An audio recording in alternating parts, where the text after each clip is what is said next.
इंतजार है। और संतों का यही कहना है कि युवा अवस्था से लेकर के पौधा अवस्था तक इंतजार करती है, तब भगवान राम उनकी कुटिया में आते हैं। तो लिखते हैं कि कंदमूल फल सरस्वती दिए राम को आनी, प्रेम से प्रभु खाए बारंबार बखानी। भगवान राम उनके यहाँ आते हैं। जब 14 वर्ष का वनवास होता है, कई दो वरदान मांगती है, तो वही दो वरदान के कारण भगवान को 14 वर्ष का वनवास। बहुत ही अलग अलग कथा है और अलग अलग व्याख्याकार इसको बहुत अच्छे ढंग से कहते हैं। तो कंदमूल फल को खा करके प्रभु बारंबार बखान करते हैं, कहते हैं कि वाह बहुत ही रसीले मीठे फल है, कोई रसल्ला ये कहीं इसके एकदम मीठा है, एकदम बढ़िया है। तो वो ऐसे खावे दे में तो खैर मीठा रहते, पर वहाँ पे ना मीठा के साथ साथ उनमें भाव मिलेगी। और परमात्मा ये नहीं कहा कि ते मोला 56 को देवे या मोला बढ़िया बढ़िया मिठाई देवे तब भी कहूँ, ऐसा नहीं। आप जैसा भी दे रहे हैं उसमें क्या होना चाहिए, भाव होना चाहिए। तो ये प्रेम है, भाव है, जिसके कारण पेट जो है और अति मीठा हो गया। इसी पर आपकी भी चीज कहने का प्रयास करेंगे जगदम्बे की ओर।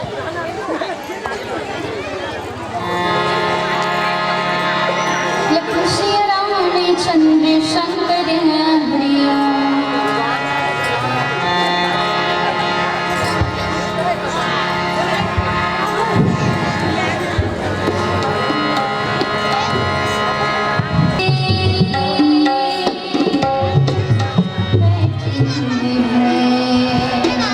मेरे श्री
समाज आज हर व्यक्ति अपने जीवन के लिए बहुत सारी व्यवस्था कर लेता है। अपने अंतिम क्षण के लिए सब अपने अपने लिए कमा के मस्त रख लेते हैं कि हाँ आगे चल के सब काम आएगा। सभी लोग करते हैं, अपने लिए कर लेते हैं, पर परमात्मा के लिए ऐसा कुछ भी नहीं कर पाते हैं। सारा जीवन समाप्त हो जाता है।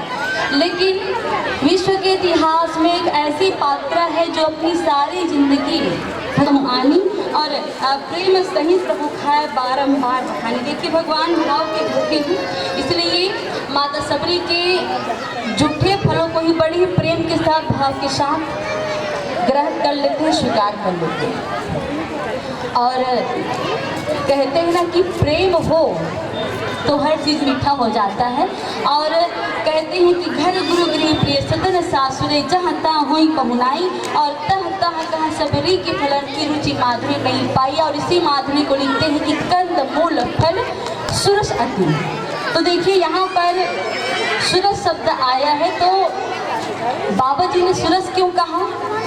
तो कहते हैं कि जिस फल के अंदर ना कोई गुठली होती है ना बाहर कोई छिलका होता है। हम जब देखिए पूजा कर रहे हैं, अब जब पूजा कर रहे हैं तो नारियल जो है हमारे लिए, हम जब भगवान को समर्पित करते हैं तो वहाँ पर श्रद्धा है, हमारी भक्ति भावना है और हम प्रभु को अर्पित करते हैं। कई लोग जब अर्पित करते हैं तो मन में कामना होती है कि अगर कुछ चाहिए तो भेंट करके मांगते हैं, और कई लोग सिर्फ ऐसे ही समर्पित कर देते हैं क्योंकि श्रद्धा है।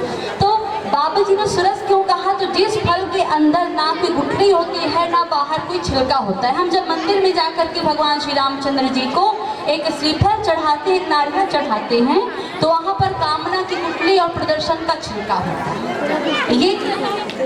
ये हमारे लिए नारियल।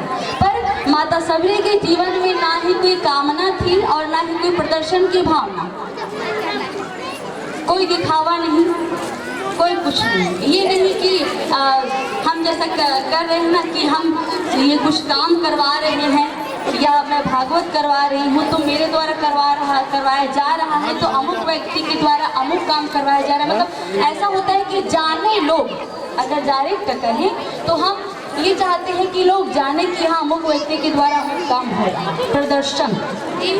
पर माता सबरी के जीवन में ना ही कोई कामना थी ना ही कोई प्रदर्शन की भावना, सिर्फ एक उद्देश्य था कि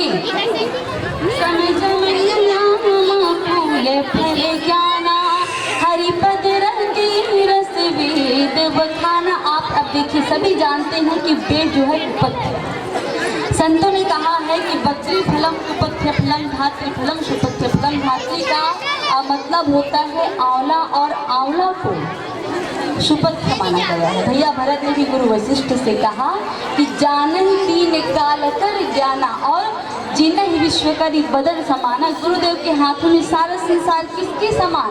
तो वेद के समान। कहने का आशय यह है कि मुझे सुपथ्य बता रहे हैं, लेकिन भरद्वाज जी के सामने कहते हैं कि जानहि तीन काल कर ज्ञाना और करतलगत आंवला के समान। भरद्वाज जी के हाथों में सारा संसार किसके समान? तो वेद के समान। कहने का आशय यह है कि मुझे सुपथ्य बता रहे हैं, लेकिन कहते हैं ना कि अगर हम कुछ प्रभु को समर्पित कर रहे हैं और उसमें हम भाव ही नहीं दे रहे हैं, बस दे रहे हैं कि ले प्रभु खा ले, और उसमें कोई प्रेम ही नहीं है, तो उसको भगवान अर्पित नहीं करते हैं। और देखिए अगर हम प्रभु को भोग लगाते हैं ना तो वो भोग जो है अपने आप ही मीठा हो जाता है। इसलिए जब हम प्रसाद दे रहे हैं, प्रसाद चढ़ा रहे हैं भगवान को, तो मन में इतना बिल्कुल कामना होनी चाहिए, प्रेम होना चाहिए कि प्रभु आज हमारे घर में ये चीज़ बना है और हम आपको अर्पित कर रहे हैं, ग्रहण कीजिए। बस ये ही है भावना और प्रेम।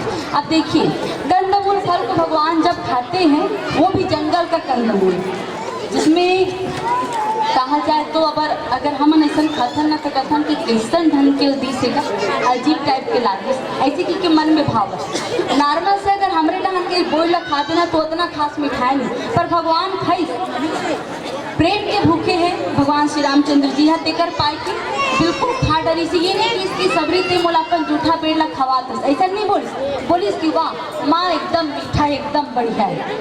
वो भावना की भूखा है तेकर पाए कि खाई।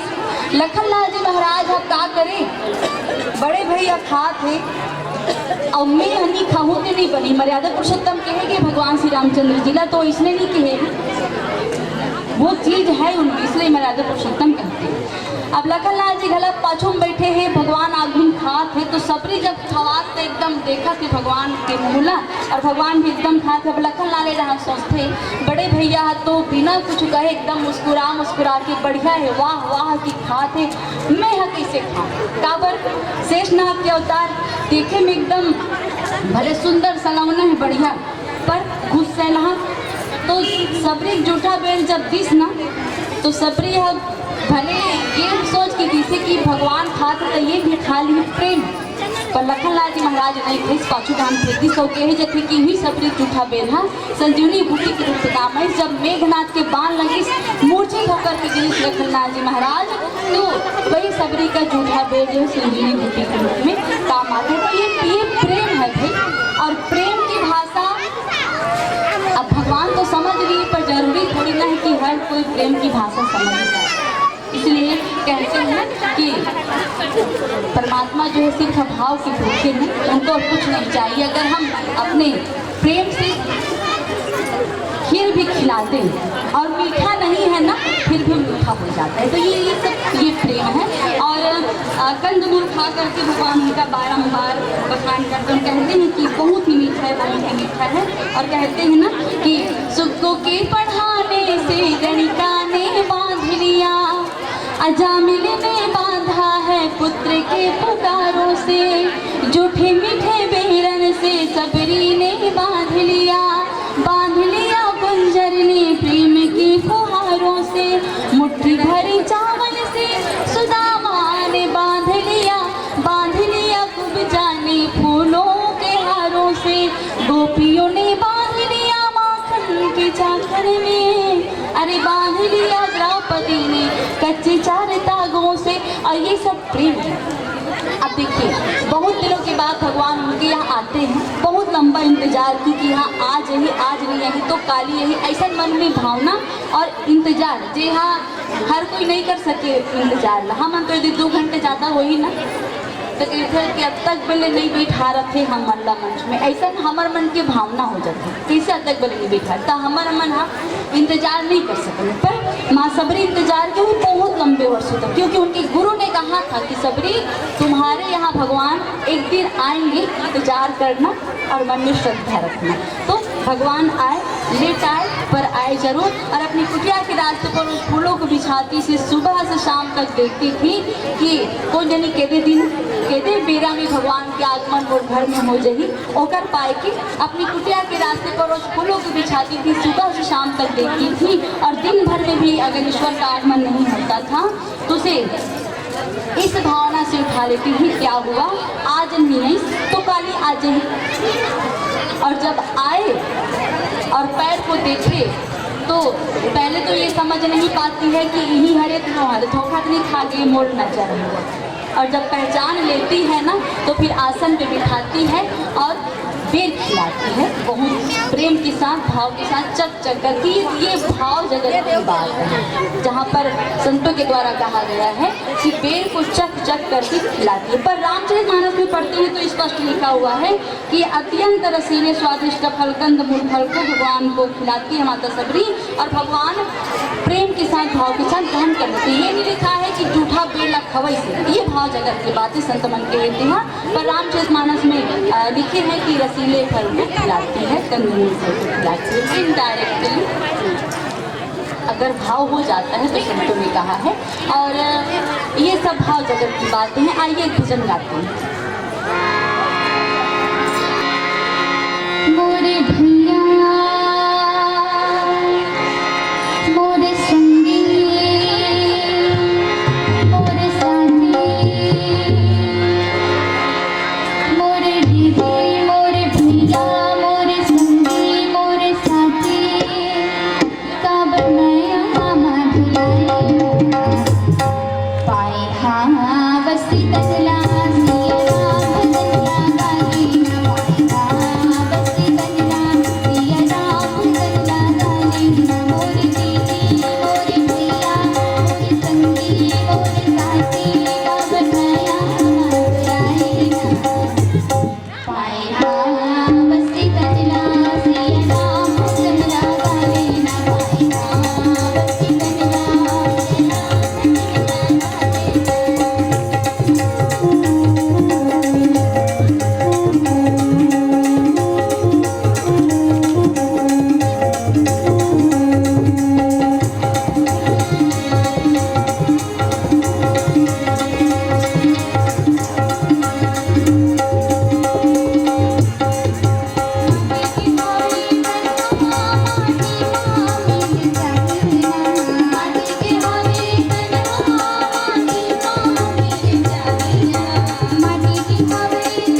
वामन अवतार की कथा आप सभी जानते हैं और प्रवचनकार लोग इसको कहते भी हैं।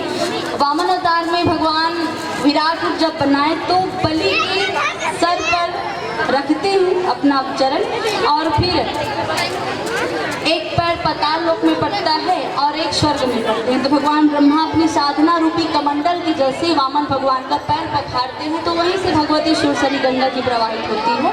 इसलिए गंगा जी का एक नाम विष्णुपति के नाम से जाना जाता है। मानस में महाराज जनक अपनी परम सुंदरी कन्या माँ जानकी जी को जब प्रभु को समर्पित करते हैं, विवाह समय में बेटी जमाल के चरण पखारते, बहुत सौभाग्य मिली जनक जी महाराज ला, पर भगवान के एक चरण ला प्राप्त कर दोनों चरण के सौभाग्य जनक जी ला नहीं मिली। और केवट जी महाराज कितने भाग्यशाली हैं कि उनको भगवान के दोनों चरणों को धोने का अवसर मिला, दोनों चरणों को पखारने का अवसर मिला।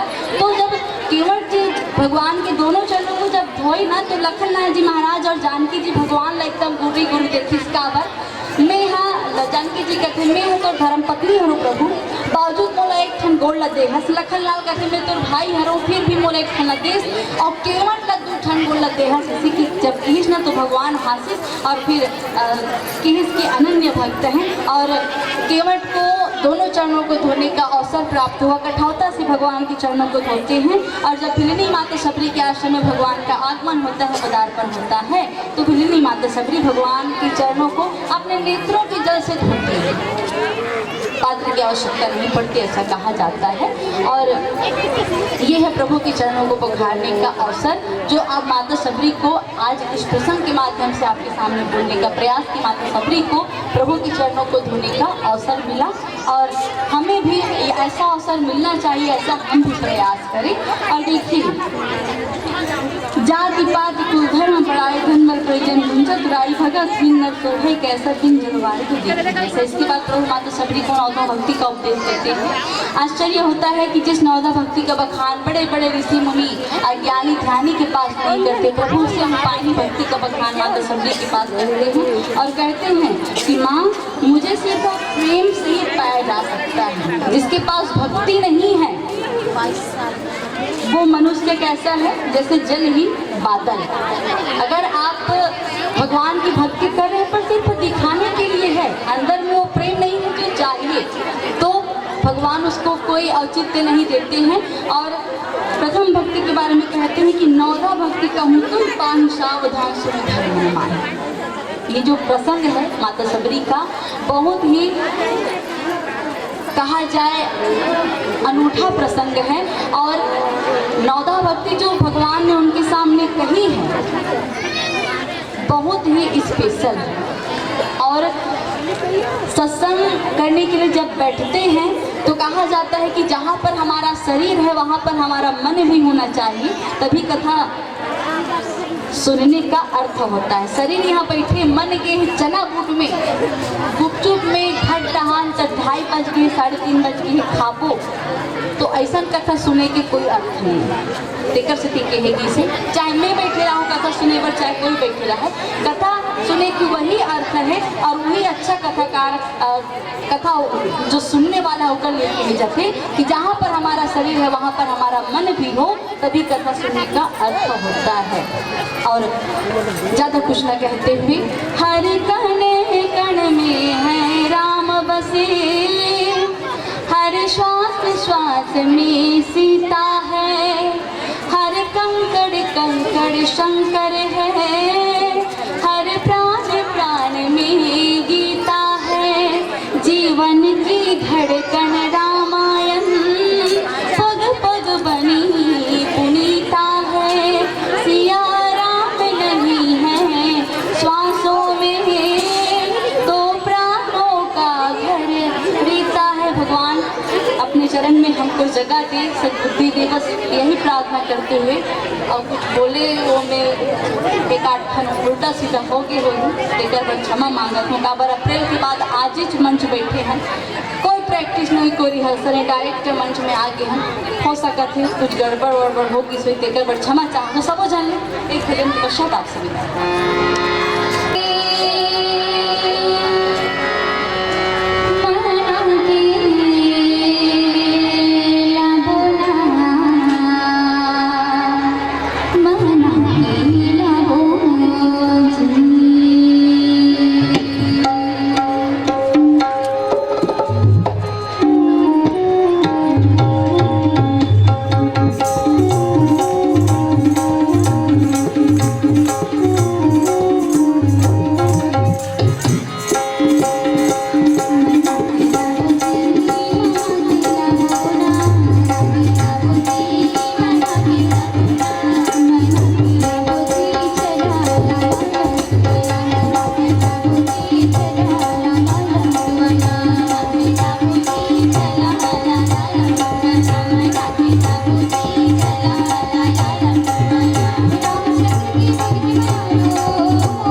ताली बजा करके सम्मान प्रदान कीजिएगा।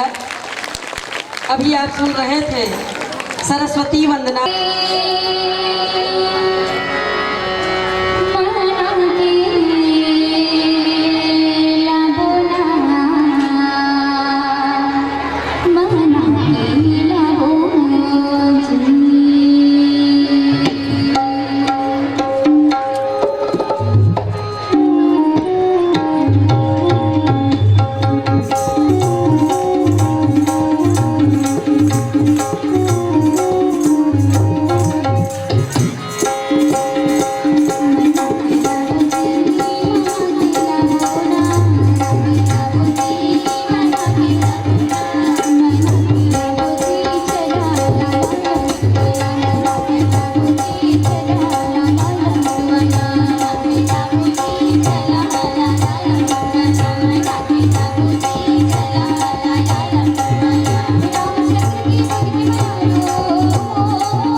शंकर हरि ओम।